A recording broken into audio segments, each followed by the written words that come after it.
Yeah, hey, Bene. Good morning, my relatives. It is Tuesday, February 27th, and I'm sitting here with my second cup of coffee. And I'm grateful that you can join me this morning. I see there's already a few people online. It's good to have you here. I have not done a second cup of coffee in almost a week. I was traveling last week with my daughter. We flew back from here, DC area, back to Albuquerque, New Mexico, and was able to spend some time with my parents. But we also did something that my daughter really wanted to do, which is she wanted to learn how to downhill ski. And because I grew up in New Mexico, right near the Rocky Mountains in the Southwest, where we actually have mountains there. And here on the East Coast, I'm sorry, they don't have mountains. There's no mountains here on the East Coast. I mean, they call things mountains, but they're really not mountains. And so when my daughter said she wanted to learn how to ski, I'm like, we have to learn how to do this in a real mountain. And so I told her I would take her with me when I went to go visit my parents. I tried to visit them every 3 or 4 months, and I would take her back, and we would go skiing there. And so we did. We went skiing at Purgatory, which is a small ski resort just north of Durango, Colorado. And I'm going to show you, I've shared a few photos of this on my social media, but this was one of the photos we took at the top of the mountain. You can see just a gorgeous, gorgeous day. And then this is my daughter and I as we skied up the mountain. We spent the morning on the beginner slope, kind of showing her how to fall, how to get back up again, how to snow plow, and all that kind of stuff. And then we went up the mountain later in the afternoon and had a really good time. And on the way home, we were driving the next day, and we were driving from Shiprock, New Mexico, back to my parents' place near Gallup. And we had to stop and take just a beautiful picture of the Shiprock, which is right there. So it was a really nice trip. And one of the reasons I haven't done a second cup of coffee in a few days, or in almost a week, is because I didn't take my computer with me. And that was actually intentional. I left it home. Now, if you most of you may not know this, but because I've been working as a consultant for almost 2 decades now, I haven't had a normal 9 to 5 job in a long time. And then I've been doing writing and social media and the speaking that I do. I almost always take my computer everywhere I go. Everywhere I take my computer with me. It's how I work, it's how I get information. I always travel with my computer.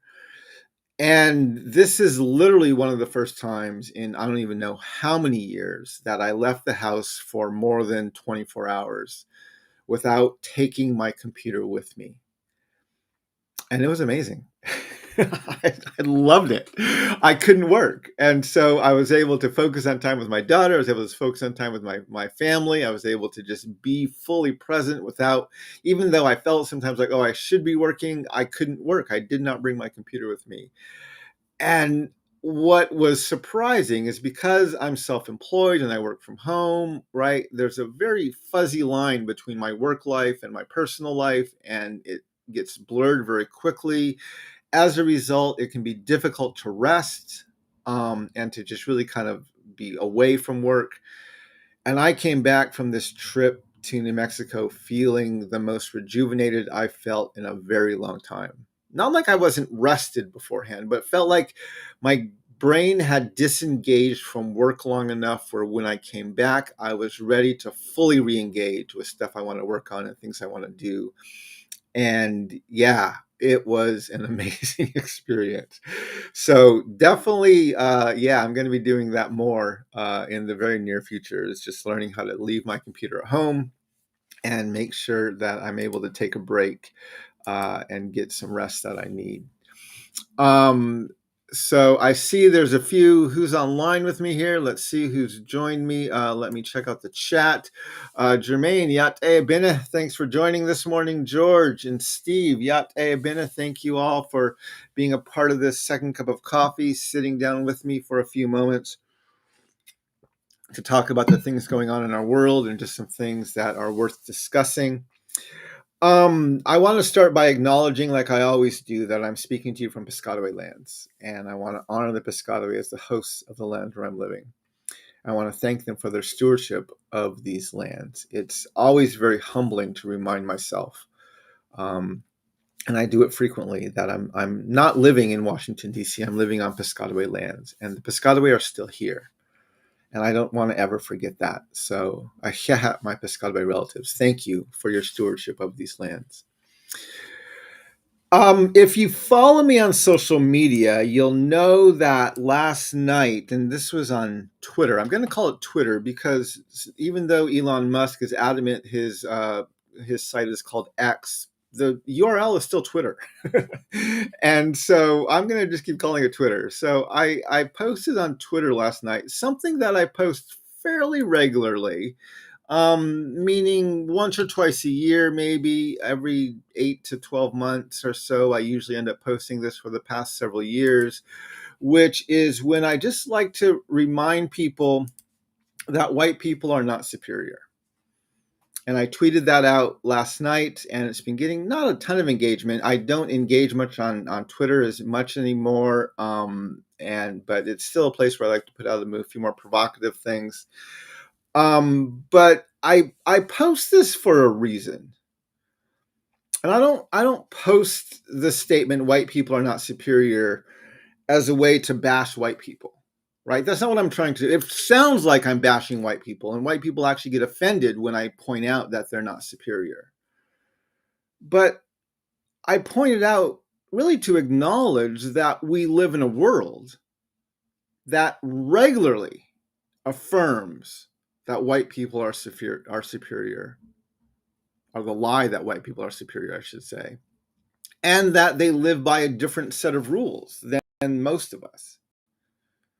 And it's so frequent and common that we don't even think about it near as much anymore, right? I mean, if you're a person of color, or if you're a woman, and you see what is happening to Donald Trump legally, and I know the Democratic Party is going to say, yes, we're holding him accountable, we have him in court, and he's doing all these things, right? And okay, you are.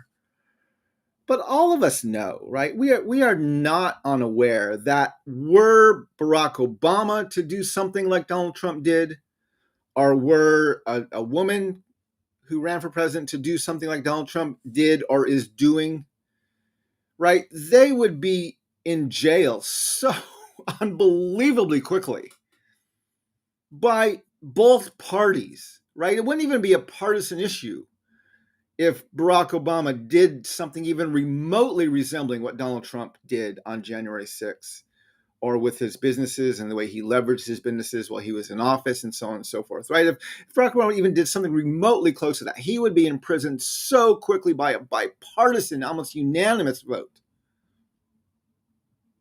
And we're very aware of that. And yet Donald Trump, right, is he's still a free man, and B, he is continuing to be adamant. I mean, the Republican Party, unbelievably, is on the verge of putting him back as their nominee. And the fact that he is walking free today and running for president at the same time, after what he's done, is very clear evidence that there is a completely different set of rules for white people than there are for the rest of us. A completely different set of rules. And so every few months, I feel the urge to post just a reminder that white people are not superior. You're not. You're not better. You're not you're not special. You're not elevated, right? Even though society tells you you are, that is an absolute lie. You are not superior, white people. And because the Supreme Court doesn't want to state that, because our politicians don't want to say that, because the media doesn't want to state that, I'm going to just post out a reminder every now and then. I know it's going to offend some of you, but it's the truth. You're not superior. You're people, just like the rest of us. So while it's important to say Black Lives Matter, it's important to say Native Lives Matter, it's important to say LGBTQ and other marginalized people's lives matter, that is important. It's important to say, yes, we are not inferior. We are more elevated than we are told by the systemic systems around us. And it's important to say that. But just like we have to lift up the marginalized, we have to lower those who think they're superior, those who are constantly told they're superior. So we have to remind them, white people, you're not superior. So that's what I do. And I always get a little bit of pushback because of that, but it's something important to remember and important to remind people that, yeah, that's something we just have to keep in the front of our. It's not just about elevating people of color and marginalized people. We have to lower white people. In that vein, there's a story that I read. This was a few days ago. It was on the 22nd. It was while I was traveling, and it was in the Arizona Central, which is their online newspaper or news site in Arizona. And first, I'm going to share with you a Twitter account because the article in the Arizona Central was from about this Twitter video. And the Twitter account was from Mike Leslie, who I think is a sports reporter out of Dallas. And he tweeted a video of it. He said, as Kevin Durant came out onto the floor for pregame warmups, a Mavericks fan hollered out an explicative at him. Durant turned around and engaged in an extended conversation with the fans, which eventually led to AAC security to tell them they had to leave. Durant noticed that and came back over to tell security not to kick them out. And so there's a video on Twitter posted by Mike Leslie that shows the bulk of that interaction.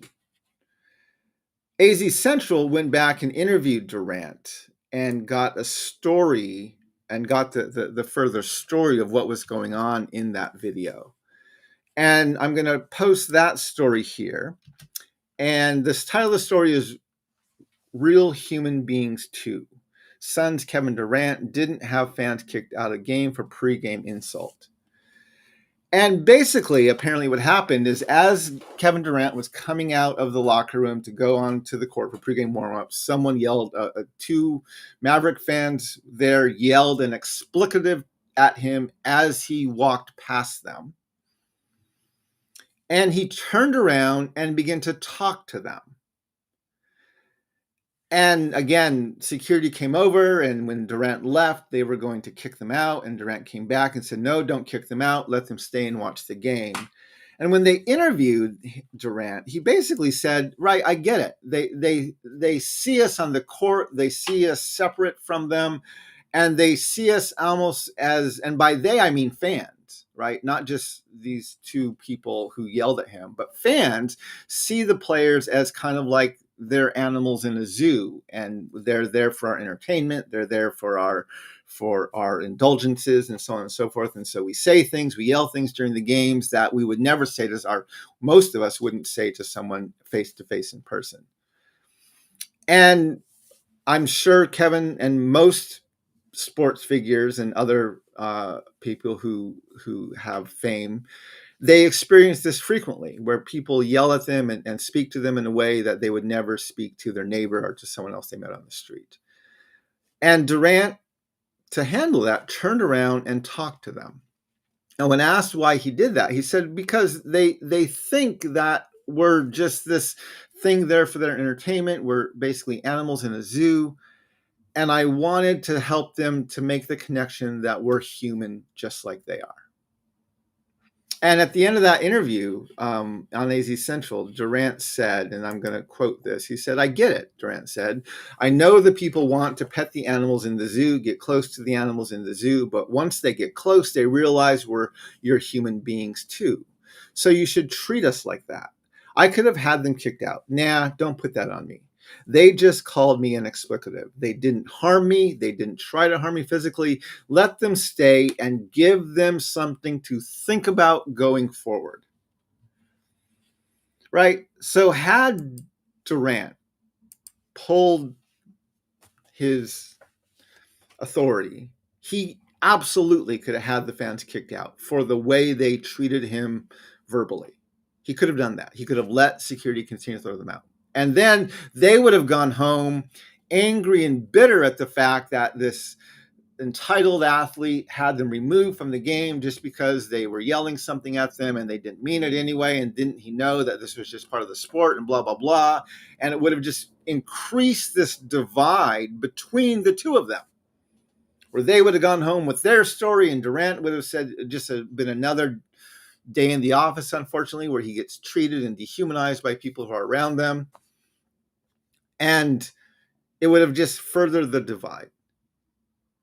But by turning around and talking to them,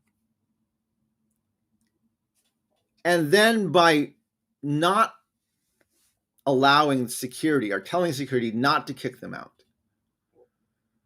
Durant actually closed the divide. Because now these fans absolutely had to understand that they were interacting with another human being, with a man. And they couldn't just go home and scream about how they were mistreated by and how they were victims of this and blah, blah, blah. And Durant actually helped humanize himself and hopefully other members of the NBA and other athletes to these fans to say, hey, yes, you're here. We're entertaining you. You're paying money to be here. We understand this is part of the way it works. But please do not forget we are still human. And so by doing it the way he did it, he actually gave them something to think about. And I love that, right? I love that. And I think for us watching this from the outside, right, we're viewing this thing on social media. And again, what social media does is it gives us this sense of indignation. Oh, we see this video, we see these people, we see, right, who they are and the way they're behaving. And we're like, oh, this is so horrible. And now we, the public and social media, dehumanize them, and we do the very opposite to them what Kevin Durant did to them, which is he treated them respectfully as fellow human beings.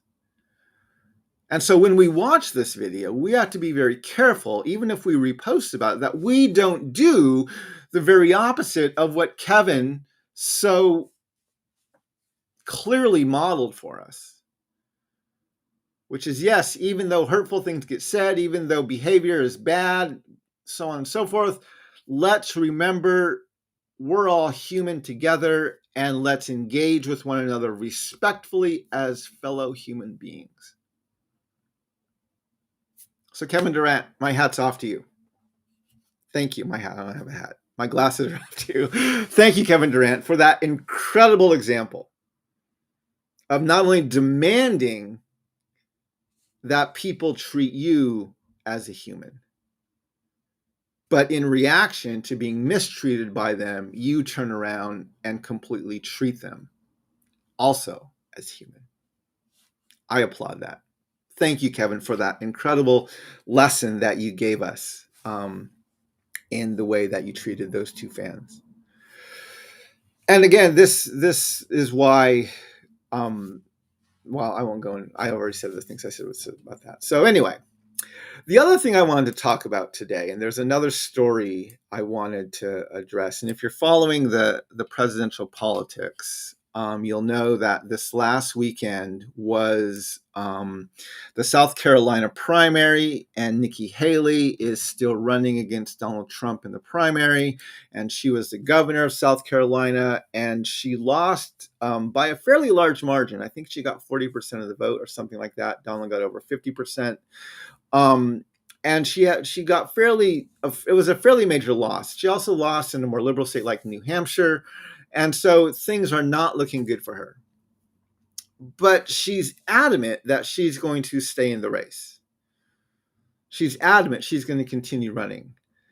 And I encourage you to read this article because it actually, it highlights, and I think it shows why Nikki Haley is doing what she's doing. And the article is in Politico. It's titled "Hidden in Trump's Big South Carolina Win, a Not So Small Problem for Him in November." And according to this article in Politico, it says, and I'm going to just read a few sentences from here. It says, Trump lost moderate and liberal voters to Haley by a wide margin, according to exit polls. and according to the AP Votecast, a bit over 1 in 5 GOP primary voters said they would not vote for Trump in November if he was the party's nominee. Perhaps the clearest illustration of this dynamic came in the city of Charleston, where Haley racked up more than 80% of the vote in some precincts. Haley saw Trump's soft underbelly and underscored it in her remarks, telling supporters he drives people away. Now, I'm not a Republican, and I would not vote for Nikki Haley in a presidential general election. But I'm absolutely rooting for her in the Republican primary. I think Donald Trump, just like I think Joe Biden, absolutely needs a viable opponent in the primaries.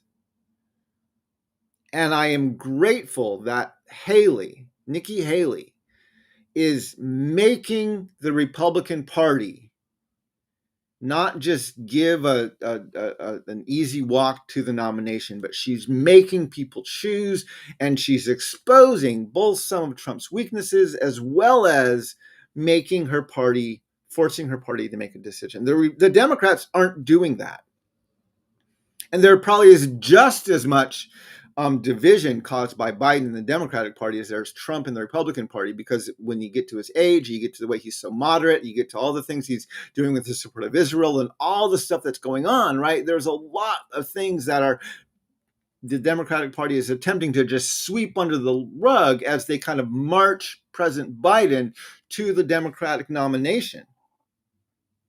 And I think the Democrats, just like the Republicans, need a very clear primary this year, because we should not give these nominations, whether it's to Donald Trump on the right or Joe Biden on the left, we should not hand either of these men an assumed nomination of their respective parties. When you're over 80 years old, over 75 years old, when you are as divisive as Trump or as moderate as Biden, you have to earn your party's nomination, not just assume it. Joe Biden, you are an old man. I'm not being ageist. You are an old man, 82 years old. Donald Trump, you are also an old man. You need to demonstrate to us that you're up to the task of being president. It's insulting that both of these men are just assuming that they are the presumptive nominees of their parties.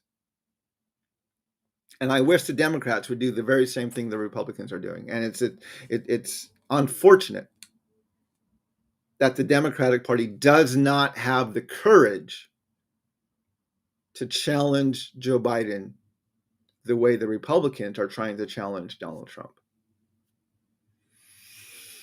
So I'm going to continue watching this race. I saw the other day that it looked like, why is his name? What's his name? Cornel West is now on the ballot in South Carolina, it looks like. And so he's continuing to get some support. Again, he is running primarily on the left, and so he is trying to be an alternative to Joe Biden. I think he would be more effective if he ran as a Democrat instead of just as an independent, because he's really not an independent. He's much more of a left-leaning. He's much more of a Democrat than he is independent, even though he doesn't like the Democratic Party.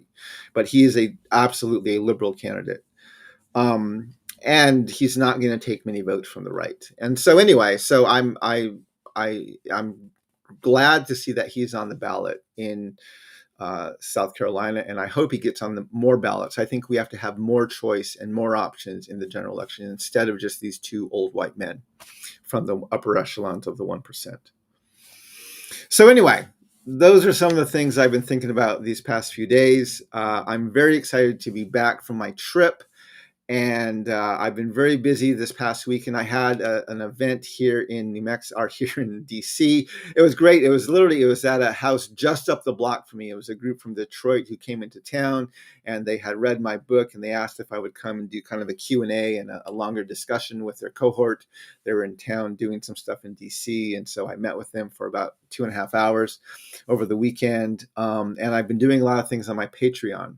So if you like what I'm doing here, if you like joining me for a second cup of coffee, and you want to find a way to take the conversation deeper, I welcome you to follow me on Patreon. You can follow me for free on Patreon and see the stuff that I'm posting there, and then you can subscribe at any point to any of the tiers to engage with the content I put up there. Over the last week, I've posted my second half of kind of my thoughts about the writing and publishing process and lessons I've learned as I've written and published my first book with Unselling Truths. Just this weekend, I shared some thoughts on the book I'm writing right now on decolonizing faith, and it actually came from the Q&A I did with the Detroit group, where they brought up a question at the end of our session about sin. And it was a question I've never gotten before, which is why I love these kind of Q&As. And I had never got that question before, and I realized, oh yeah, I have to really think through that. And so I actually shared that as my presentation for February for the Decolonizing Faith tier. And so that's posted up on my Patreon if you want to read that or listen to that, both the audio and the video version of it. And then tonight, on Tuesday evening at 8 p.m. Eastern time, I will be doing my Q&A here on my Patreon. And you can join me if you join the Ask Questions tier. You can join me for a Q&A this evening. If you've read my book on Telling Truths, or you've watched a video of mine, or you've heard me speak about things, or you even want to just go deeper in something I said over one of my cups of coffee, that is a great place to just take the conversation a little bit deeper. So anyway, the best way to engage with me at a more deep level is to follow me on Patreon. It's also a great way to support my work. I work very hard not to monetize most of my social media, even though you'll see ads on my YouTube videos. I didn't monetize them, so I'm not making money off of that.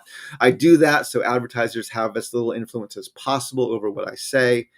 And I like to keep my voice as kind of independent as I possibly can. I'm going to continue to share this link to where you can buy copies of Unsettling Truths, both individual signed copies as well as the 10-book book study special. And I'm doing several of these Q&As with the book study special a month, and I love them. I did another one just the other night, and I loved it. I love the conversations we have during these Q&As. Everyone is very different. They all have much different, a variety of questions, and it's some of the funnest things I do on a regular basis is these book study Q&As. So even if you've read Unsettling Truths and you want to share it with some of your friends, buying the 10-book special, you'll get 10 signed copies of my book, and you will get a 45-minute virtual Q&A with me that you can schedule up to a year later after you make the purchase. Whenever you would like in the next year, that aligns with my schedule. And it's just a great way to take the conversation a little bit deeper. The last thing I want to talk about today, and as you know, this is Black History Month. And I talked about I was going to do some reading for Black History Month and talk about the books that I'm going to read, or the book that I'm reading. And the book I'm reading is The Rebellious Life of Mrs. Rosa Parks. And I was hoping to be able to have a deeper discussion about this book either today or on Thursday of this week over my second cup of coffee. But I hate to tell you, I'm not going to be ready for it. And the reason I'm not going to be ready for it is because I'm reading the book, but it's making me very angry. And so reading the book is it's a slow process because I'm just digesting a lot of it.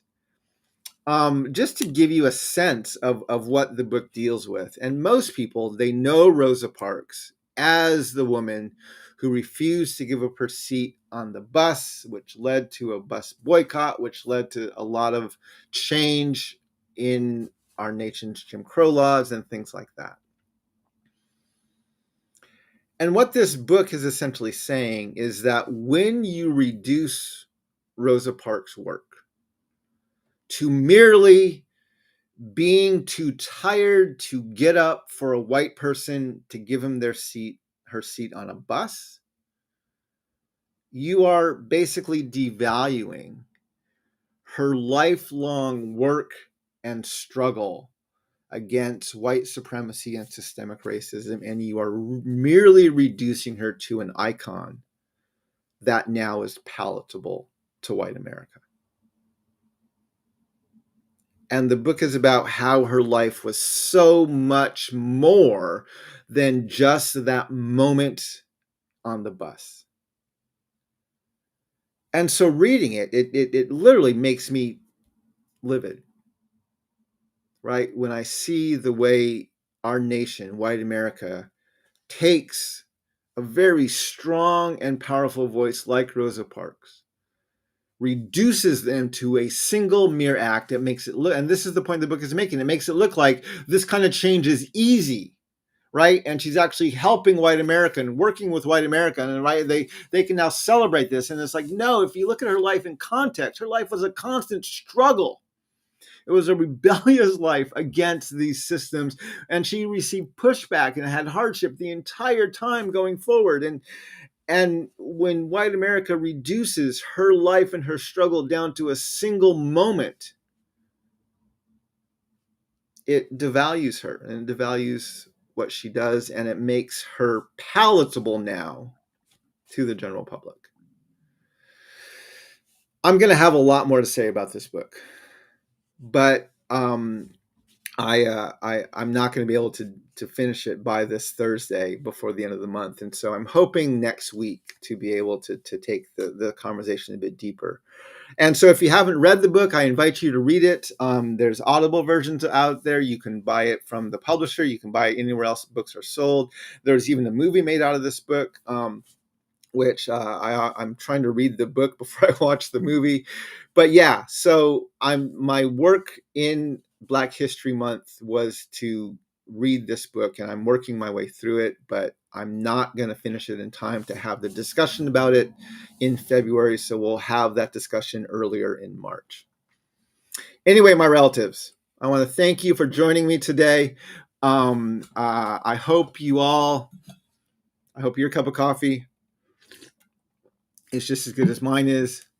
And I look forward to having more discussion with you later this week. You can join me on Patreon tonight over the Q&A. Yeah, walk in beauty, my relatives.